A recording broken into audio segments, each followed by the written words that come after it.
Здравствуйте. Сейчас эфир нашего телеканала продолжит брифинг оперативного штаба по борьбе с коронавирусом. Узнаем о текущей эпидобстановке и принимаемых мерах в регионе.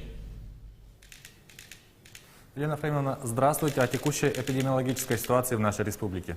Добрый день. Сегодня на территории республики на 15 декабря наблюдается стабилизация ситуации по новой коронавирусной инфекции.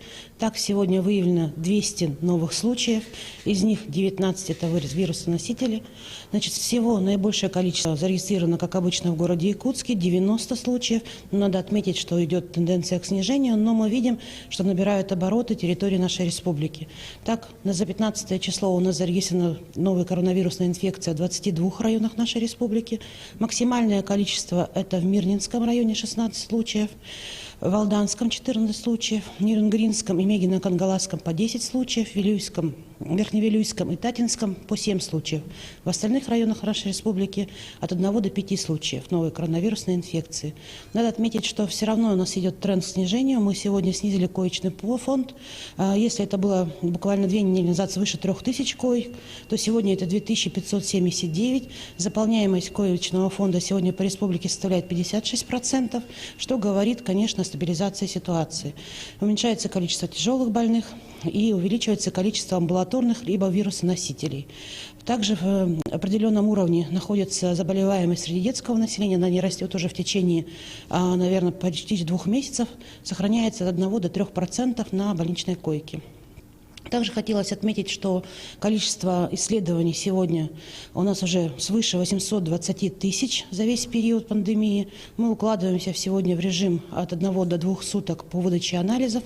С момента поступления лабораторного материала в лабораторию, за исключением транспортной доступности. Но надо сказать, что в рамках федеральных средств и республиканских средств резервного фонда мы дополнительно до конца года открываем еще лаборатории на территории Вилюйского, Ленского, Татинского районов, которые позволят нам как раз-таки охватить большее количество ПЦР-исследований у этих категорий живущих на данной территории, наших пациентов. Активно внедряем методы ИФА и ИХА. Сегодня практически все медицинские организации и районы закупили данные тесты. Есть ряд районов, которые работают над этой проблемой. Я думаю, что до конца года и это тоже будет реализовано. Хотелось бы сказать еще про вакцинацию от ковид. Мы получили 300 доз вакцины. На прошлой неделе, в пятницу, начали вакцинацию, и буквально вчера получили дополнительно 500 доз вакцины, которые будут также реализованы, как предыдущие, для врачей, работающих в красной зоне. Итого 842 дозы новой вакцины от ковид наша республика получила. Мы ожидаем поставок, которые будут по разнарядке Минздрава Российской Федерации для прочего медицинского персонала, который работает в амбулаторном звене, либо, значит, в стационарах, не задействованных под ковид. И только после вакцинации по всей территории страны медицинских работников, социальных работников, наступит вакцинация массовая для населения.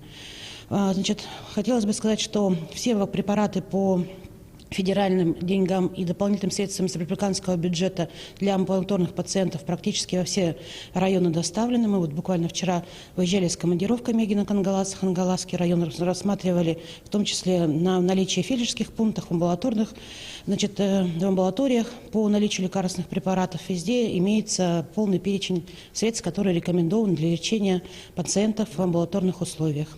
Но я призываю всех, все наше население все равно оставаться более бдительными, продолжать ношение масок, соблюдать социальную дистанцию, особенно сейчас, в предновогоднюю суету.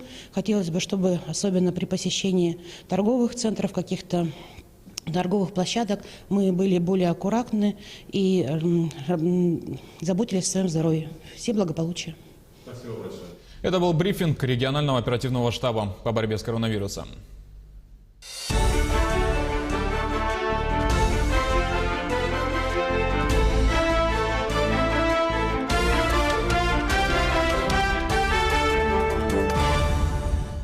Далее эфир продолжим выпуском новостей и коротко о главных темах. Авария на подстанции привела к отключению электроэнергии в 5 населенных пунктах Нерюнгринского района. Недельный маршрут